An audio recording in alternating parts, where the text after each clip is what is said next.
1987 Donruss Baseball Cards, 25 Most Valuable.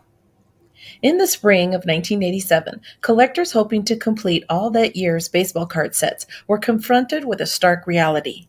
You couldn't find 1987 Donruss or Fleer cards anywhere. The perception of scarcity plagued these cards for years, but by the mid-1990s, we knew the truth. There were plenty to go around, and then some. But while 1987 Donruss never climbed through the stratosphere from a value standpoint, that doesn't mean they're worthless. In fact, just about every 1987 Donruss has something going for it, and we've had fun with several of them over the years. And even with the overproduction of a set headed into the junk wax era, a handful of these black bordered classics still trade for decent prices on a regular basis. What follows, then, is the list of the most valuable 1987 Donruss baseball cards in PSA 9 condition, as culled from actual recent sales as listed in the PSA's auction prices realize tool. Let's dig in. Number 25. 1987 Donruss Barry Larkin rookie card number 492. Barry Larkin came to the Cincinnati Reds among a flurry of young players who were going to lead Cincy to a string of World Series titles. Eric Davis, Cal Daniels, Tom Browning, Kurt Stillwell, Jeff Treadway, Paul O'Neill, and on and on. They were going to bring glory back to the riverfront and ride into Cooperstown together. That never really panned out, but Lark sure did, collecting more than 2,300 hits in his 19-year career spent entirely with the Reds. Oh, and the 1995 National League MVP award. Oh, and the Reds won the 1990 Fall Classic with Larkin at shortstop. Oh, and Larkin made the Hall of Fame cut in 2012. So what does a 1987 Donruss rookie card with that kind of pedigree behind it bring in these days? Well, value, $8 to $12. Number 24. 1987 Donruss Dave Cone rookie card number 502. Aside from being a rookie card in a pretty snazzy set, just as rookie card mania really started to heat up, this Cone card didn't really inspire a ton of collector interest when it was first issued. That began to change a couple of years down the road after a trade to the Mets and a 20-3 record in 1988 revealed the young strikeout artist to be a Cy Young candidate. And though Cone's greatness came to us in fits and starts over the years, the fact remains that he was one of the top starters of his generation with an outside shot to still make the Hall of Fame cut. If he ever does, his rookie card will see a resurgence. Value, $8 to $12. Number 23. 1987 Donruss Reggie Jackson number 210. In December of 1986, Reggie Jackson signed a free agent contract with the Oakland A's. Proud owner of 548 career home runs and a well-deserved title of Mr. October, Reggie had nothing left to prove. Still winding down his career with Oakland provided Jackson a fitting homecoming for his farewell tour and gave collectors another round of cards to pull from our wax packs. Value, $8 to $12. Number 22. 1987 Donruss Kirby Puckett number 149. If Puckett got collectors excited with his 31 home runs, 96 RBI, 328 breakout in 1986, and he did, then he had us absolutely giddy by the end of 1987. In that storied season, Puckett was the spark plug firing the Twins' incredible run to a World Series title and forever reserved his parking spot in dealer cases across the land. Value, $10 to $12. Number 21. 1987 Donruss Will Clark rookie card number 66. One of the more vocal critics of dudes who rollicked through the storied steroid era was Will Clark. You might call it sour grapes, but the truth is that Will, the Thrill, put up some pretty hefty numbers of his own early in his career with the San Francisco Giants. How hefty? Try 35 home runs in 1987, plus 29 in 1988, and 23 in 1989, with bells and whistles that included lots of walks, climbing RBI totals, and one of the most beautiful left swings of his era. Those were big tallies in Candlestick Park in the 1980s, and then Clark's power started to decline. He stuck around till 2000, long enough to see oldsters like Mark MeGWIRE and Barry Bonds start to actually pick up their homer pace as they aged, and Clark was quick to point out their shenanigans. In the end, Clark pounded 284 home runs among his 2,176 hits, a great career, but shy of the big bopper stats that we've come to expect from Hall of Fame first baseman. Value, $10 to $15. Number 20. 1987 Donruss Pete Rose number 186. Pete Rose sort of falls into the same bucket as Nolan Ryan. If Pete's in a set, he's probably going to be among the most valuable cards. Whether this is true, despite the controversy around his sports betting and lifetime suspension from baseball, or because of it, is open for debate. What's not up in the air is that Pete remains one of the most talked about athletes of all time, and thousands of collectors still clamor for his cardboard. Value $10 to $15. Number 19. 1987 Donruss Jose Canseco, number 97. Jose Canseco entered the 1986 season with all sorts of hype swirling around him, thanks to a stellar minor league showing and 5 home runs during the 29-game Cup of Coffee in the end of the 1985 season. The young slugger more than lived up to those lofty expectations, though, bashing 33 homers and driving in 117 runs for the A's to overtake wonder kid Wally Joyner and nab the American League Rookie of the Year honors. Needless to say, Canseco's cards were among the hottest in the 1987 set, even though he had rookie cards in the 1986 Fleer and 1986 Donruss issues. And though Jose's bright star eventually fizzled in the heat of the steroid scandal and some ridiculousness on his own part, he maintains enough hobby swagger to appear on lists like this one. Value $10 to $15. Number 18. 1987 Donruss Eric Davis, number 265. After struggling to stick in the majors in 1984 and 1985, Eric Davis burst onto the Cincinnati summer like a bowl of radioactive chili during the summer of 1986. In just 132 games, Davis hit 27 home runs and stole 80 bases to leave Cincinnati fans fantasizing about what the slender young man might do over the course of a full season. And all these years later, we're still wondering the same thing. Only once did Davis play in more games than he had in his breakout season, and even then, he mustered just 135 appearances in 1988. Still, Davis was a monster when he was on the field, even copying a trio of gold gloves for his work in center field. For all the great things he accomplished on the baseball diamond, and for all the grandiose what-ifs that his name conjures, Eric the Red maintains a strong hobby following, even today. Value $10 to $15. Number 17. 1987 Donruss Jose Canseco, Diamond King, number 6. There were few players who lit up the hobby during the 1980s like Jose Canseco did, and he was for sure the hottest name around coming into 1987, with the possible exception of Don Mattingly in some circles. So, if you were a baseball card company still trying to get your footing and chipping away at a market leader, wouldn't you want to capitalize on the hype wave any way you could? I sure would, and Donruss wanted the same.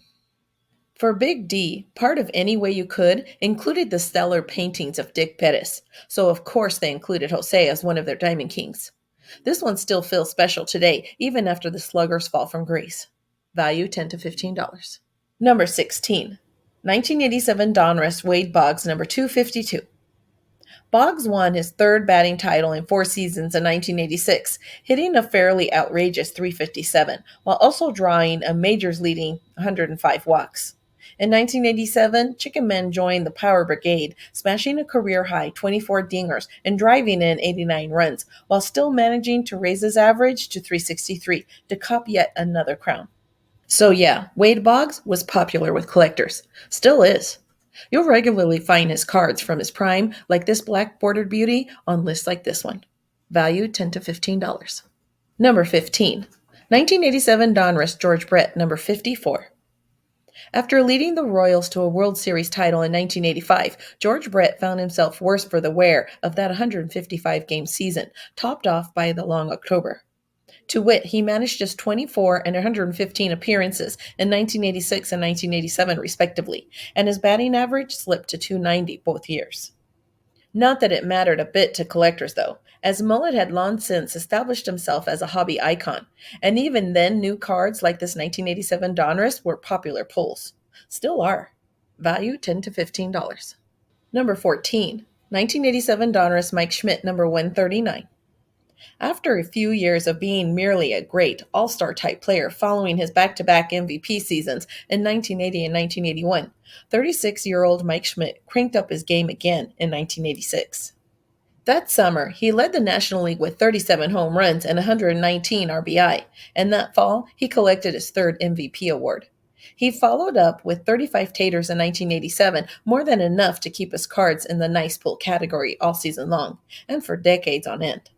Value $10 to $15. Number 13. 1987 Donruss Ryan Sandberg, number 77. Sandberg copped the 1984 National League MVP award for his role in leading the Cubs to their first division title, immediately establishing himself as a hobby darling. The next few years weren't quite as bright for the future Hall of Famer, as his offensive production slid more towards league average than superstar, even as he maintained his status as a perennial all-star and gold glove second baseman. The combination and the promise of more was enough to keep his cards simmering along until the Cubs started winning again in the late 1980s. Then, when RYNE led the National League with 40 homers in 1990, his legend was forever cemented. Value $10 to $15. Number 12. 1987 Donruss Mark MeGWIRE, rated rookie, number 46. No one knew anything about androstenedione in 1987, and very few fans knew anything at all about steroids. But if you ever saw PED, chances it was just a misspelling for everyone's favorite funky candy, Pez. What we did know in that long ago summer was that Mark MeGWIRE could hit the stuffing out of a baseball. All told, he went deep 49 times in 1987 to set a rookie record that stood until Aaron Judge undid it in 2017. Along the way, Big Mac's cards rose to the top of hobby hot lists, and this 1987 rated rookie beauty trailed only to McGuire's 1985 Topps Team USA issue in value and popularity. Value $15 to $20. Number 11. 1987 Donruss Roberto Clemente puzzle card, number 612. Donruss cards didn't come with bubblegum. They came with puzzle cards. As in, each wax pack had 3 pieces of a puzzle, and if you collected enough pieces, you could put the whole thing together and see a pedestal rendering of a baseball great. And they didn't come a whole lot greater than 1987 subject Roberto Clemente, whose legend and hobby sway seemed to grow with each passing year. But you didn't have to collect all the puzzle pieces to get a gander of the full Clemente painting in 1987. All you had to do was score card number 612. Value $15 to $20. Number 10. 1987 Donruss Tony Gwynn, number 64. When is a .329 batting average a disappointment? Hardly ever, really, but you can be sure that Tony Gwynn and his fans were hoping for more in 1986, when that BA lost out to a hitting crown to Tim Raines at .334. Never fear, though, because Mr. Padre hit .370 in 1987, good enough for the second of 8 National League batting titles, and more than enough to ensure his cards would forever appear on lists like this one. Value $15 to $20. Number 9. 1987 Donruss Tom Seaver, number 375. The first time collectors caught sight of the Red Sox version of Tom Seaver in a wax pack, we were already looking at a career capper, even if we didn't know it yet. Indeed, Seaver pitched in the minors for his baseball home Mets early in the summer of 1987 before calling it a career in June. And suddenly, not only was this Donruss card super strange looking, plunking down an all-time great in an unfamiliar uniform, but it was also a bona fide cardboard hunk of history. Value $15 to $20. Number 8. 1987 Donruss Benito Santiago, rated rookie, number 31. Plenty of Donruss's rated rookie picks fell completely flat over the years, which isn't all that surprising given the difficulty of predicting baseball futures and that Donruss was trying to peg 20 winners each year. In 1987, though, they hit on all cylinders when it came to Benito Santiago, who went on to win the National League Rookie of the Year award that season and spent several years as one of the very best catchers in the majors. Value $15 to $20. Number 7. 1987 Donruss Don Mattingly, number 52. This was primetime Mattingly, and there was no hotter name in the game or the hobby than Donnie Baseball when this card debuted. After winning a surprise batting title in 1984, Mattingly copped American League MVP honors in 1985 and was arguably even better in 1986. The summer of 1987 proved to be yet another banner season for the Yankee captain as he marched towards the Hall of Fame. Of course, back troubles led to a steep decline phase that sapped his Cooperstown candidacy, but Mattingly's legacy in the hobby was still well secured. Value $15 to $25. Number 6. 1987 Donruss Cal Ripken, number 89. The 1987 Donruss Cal Ripken is not a blazing rookie card.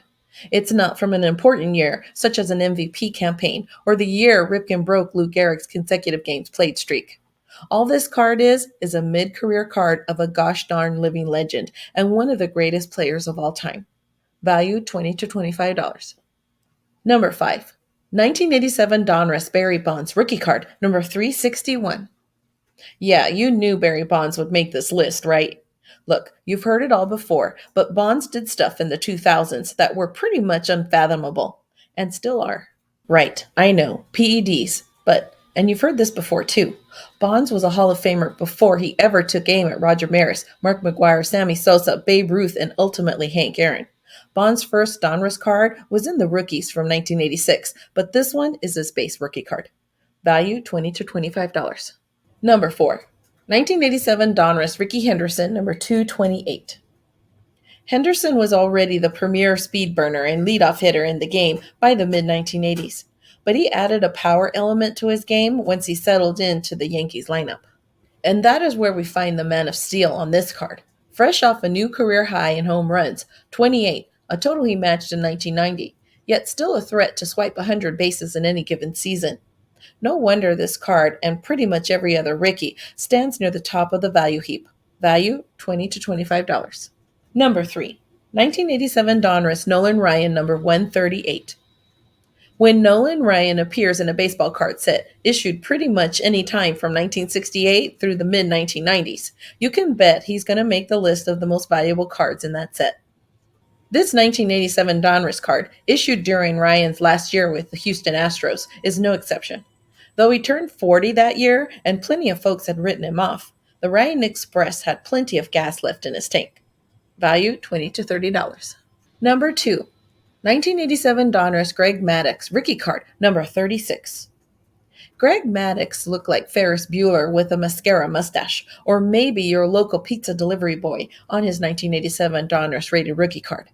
But even then, the future Hall of Famer was starting to make waves in the hobby. For starters, he was a rated rookie, and that was enough to get us thinking hard about a guy back in those days. For another thing, Maddux had just landed a spot in the Chicago Cubs rotation and was 1 year out from turning in his first big season. 18-8, 3.18 ERA, an all-star selection for the 1988 Cubs club that played the first night games at Wrigley Field. After that, of course, it was pretty much a straight shot to Cooperstown for the professor. Value $25 to $30. Number 1. 1987 Donruss Bo Jackson rated rookie, number 35. In the mid to late 1980s, there were few hotter athletes in the hobby than Bo Jackson. Sure, in 1987, we had big-time sluggers like Mark McGwire and Jose Canseco lighting up the boards. All-around greats like Don Mattingly and Ryne Sandberg wowing us with their excellence, and fireballers like Roger Clemens and Nolan Ryans blowing off our doors. But Bo Jackson, he could, do anything on the diamond and the gridiron. Ultimately, a football injury curtailed his career in both sports, but Bo's cards remain popular items among collectors who remember how exciting it was to watch a guy we thought just might make the Hall of Fame twice. Value $30 to $40. WaxPackGods.com